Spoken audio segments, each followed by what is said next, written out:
Dear students, state manage करने के लिए जो सबसे कॉमन मेथड है वो सेशंस का मेथड है। सेशंस को यूज़ करते हुए हम लोग स्टेट को सर्वर साइड पे मेंटेन करते हैं। Let's have a look at sessions. Session के थ्रू हम लोग स्टेट कैसे मेंटेन करते हैं? लेट्स से हमारे पास कुछ यूज़र्स हैं। इस केस में हमारे पास XYZ 3 यूज़र्स हैं और वो सारे के सारे यूज़र्स हमारे पास वेब सर्वर को एक्सेस कर रहे हैं। और हर यूज़र की अपनी अपनी शॉपिंग कार्ट है जिसके अंदर वो प्रोडक्ट्स को ऐड कर रहे हैं। तो ये वेब सर्वर क्या करेगा, ये हर एक यूज़र के लिए एक सेशन क्रिएट कर लेगा और उस सेशन के अंदर जो भी यूज़र ने प्रोडक्ट्स लेट से ऐड की हुई हैं अपनी शॉपिंग कार्ट में, वो सेव कर लेगा उस सेशन के वेरिएबल के अंदर या हर यूज़र के लिए जो स्पेसिफिक सेशन है। बैकएंड पे क्या हो रहा होगा? बैकएंड पे हर यूज़र के लिए एक सीरियलाइज्ड फाइल बन रही होगी और उसके अंदर उसके सेशन की इंफॉर्मेशन स्टोर्ड होगी। Now depending upon the web server और जो प्रोग्रामिंग लैंग्वेज आप यूज़ कर रहे हैं, ये सीरियलाइजेशन डिफरेंट वेज में इम्प्लीमेंट हो सकती है। जिस तरह अगर आप ASP यूज़ कर रहे हैं तो बाय डिफ़ॉल्ट जो सेशंस मेंटेन हो रहे होते हैं वो रैम में हो रहे होते हैं, सर्वर की मेमोरी में हो रहे होते हैं। और PHP के अंदर बाय डिफ़ॉल्ट हमारे पास ये फाइल के अंदर सेव हो रहे होते हैं। तो ये हमारे पास programming language to programming language हमारे पास ये चीज़ वेरी कर सकती है। लेकिन मेन आइडिया ये है कि हर यूज़र के अगेंस्ट सर्वर एक फ़ाइल मेंटेन कर रहा होगा, चाहे वो फिज़िकल फ़ाइल है या वो इंफॉर्मेशन मेमोरी के अंदर स्टोर्ड है। और फिर वो ट्रैक कर सकता है कि कौन से यूज़र की कौन सी स्टेट है। लेट्स से उसने शॉपिंग कार्ट में कौन सी प्रोडक्ट्स ऐड की हुई हैं, वो लॉग्ड इन है या नहीं है, उसने वेब पेज कौन सा ओपन किया हुआ है, इससे पहले वाला वेब पेज कौन सा था। ये सारी इन्फॉर्मेशन जो है वो हम लोग सेशन के अंदर सेव कर सकते हैं। एक्चुअली सेशन के अंदर होगा क्या कि जब एक यूज़र वेब सर्वर को विज़िट करता है और वेब सर्वर जो है वो हर यूज़र के लिए कस्टमाइज्ड पेजेस जनरेट कर रहा है। दैट मीन्स वो आइडेंटिफाई कर रहा है कि कौन सा यूज़र वेबसाइट को विज़िट कर रहा है, तो वो उसे एक सेशन आईडी असाइन कर देगा। ठीक है, तो सेशन आईडी जो है वो हमारे पास एक कुकी की फॉर्म में क्लाइंट के ब्राउज़र पे चली जाएगी और वो हर यूज़र के लिए एक यूनिक आईडी होगी।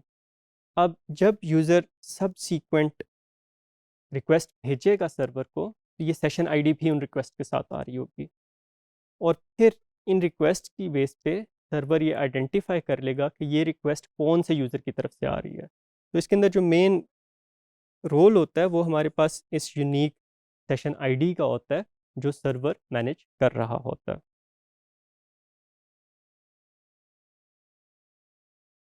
एज वी डिस्कस्ड कि हमारे पास हर यूज़र के लिए सर्वर मेमोरी के अंदर या हार्ड डिस्क के ऊपर एक सेशन मेंटेन कर रहा होगा। और इनफैक्ट होता ये है कि जब हमारे पास एक वेब सर्वर है तो उस पे एक सिंगल वेबसाइट होस्टेड नहीं होती। एट टाइम्स एक वेब सर्वर के ऊपर कई थाउजेंड वेबसाइट्स तक ही रन हो रही होती। ऑफ कोर्स वो वेबसाइट्स हमारे पास कोई बहुत पॉपुलर या कॉमनली विजिटेड वेबसाइट्स नहीं होंगी। ऐसी वेबसाइट्स हैं जिनका ट्रैफिक लोड इतना ज़्यादा नहीं है, तो एक सर्वर के ऊपर हमारे पास we might have few tens to few thousand websites hosted at the same time. तो अब जो वेब सर्वर है वो बेसिकली हर वेबसाइट के लिए और उस वेबसाइट के हर यूज़र के लिए अलहदा सेशंस को मेंटेन कर रहा होगा। तो आप लोगों ने जब भी सेशन को यूज़ करना है तो आप ये चीज़ जहन में रखिएगा कि इसका इम्पैक्ट सर्वर की मेमोरी पे होगा और जितने आपके पास यूज़र्स ज़्यादा होंगे उतने सर्वर की मेमोरी जो है वो आपके पास ज़्यादा यूज़ होगी। अल्टीमेटली अगर सारी मेमोरी एग्जॉस्ट हो जाती है तो आपकी वेबसाइट जो है वो क्रैश कर सकती है, या ये हो सकता है कि सर्वर जो है उसके अंदर से कुछ सेशंस को जो है वो टर्मिनेट कर दे। तो just keep minimum information in session और इसको सिर्फ उस वक्त यूज़ करें जब इसकी ज़रूरत है। PHP के अंदर हम लोग सेशन को कैसे एक्सेस करते हैं? जो भी PHP का हमारे पास स्क्रिप्ट है उसके अंदर कोई भी चीज़ डिस्प्ले करने से पहले, कोई भी HTML का टैग यूज़ करने से पहले या कुछ भी डिस्प्ले करने से पहले, in fact before like outputting anything, we need to call the function session start. इससे हमारे पास सेशन यूज़र के साथ स्टार्ट हो जाता है। सेशन स्टार्ट के फंक्शन को कॉल करने के बाद हम लोग सेशन की सुपर ग्लोबल एरे को यूज़ कर सकते हैं और उसके अंदर हम लोग कोई भी नेम्ड और की वैल्यू पेयर स्टोर कर सकते हैं। जैसे यहाँ पे हम लोग चेक कर रहे हैं कि हमारे पास यूज़र के नाम से कोई वेरिएबल सेशन के अंदर है या नहीं। अगर नहीं है, सॉरी, अगर हमारे पास ये है, अगर वो सेट हुआ हुआ है तो हम लोग ये कह देते हैं कि यूज़र इज़ लॉग्ड इन।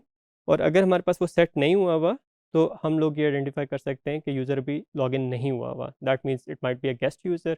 और उसके लिए हम लोग लॉगिन का बटन डिस्प्ले कर सकते हैं। और अगर यूज़र ऑलरेडी लॉगिन हुआ हुआ है तो उसके लिए हम लोग लॉग आउट का बटन जो है वो डिस्प्ले कर सकते हैं।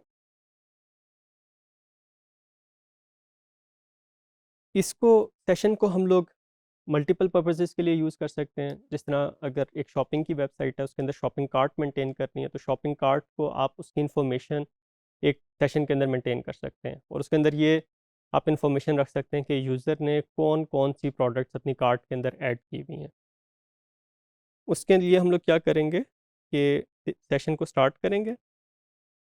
अगर हमारे पास शॉपिंग कार्ट से रिलेटेड कोई क्लासेस हम लोगों ने डिफ़ाइन की हुई हैं तो उनको हम लोग इंक्लूड कर लेंगे उसको यूज़ करने से पहले।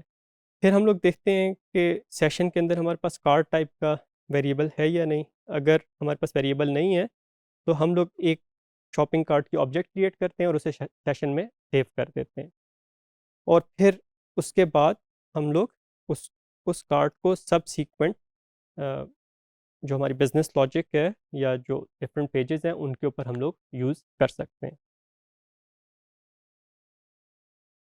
जब हम लोगों ने एक सेशन को टर्मिनेट करना होता है तो हमारे पास यूजुअली दो चीज़ें होती हैं। एक तो ये कि हम लोग किसी एक वेरिएबल को फॉरगेट करना चाहते हैं या जो सेशन के अंदर वेरिएबल्स हैं उनको हम लोग जो है वो फ्री करना चाहते हैं, उनकी वैल्यूज़ जो है वो हम लोग ख़त्म करना चाहते हैं। या फिर ये कि उस सेशन को ऑल टुगेदर हम लोग सर्वर साइड से डिस्ट्रॉय करना चाहते हैं कि इस यूज़र से रिलेटेड जो भी हम लोगों ने सर्वर साइड पे मेमोरी में या फाइल के ऊपर इंफॉर्मेशन रखी हुई है उसे हम लोग ख़त्म करना चाहते हैं।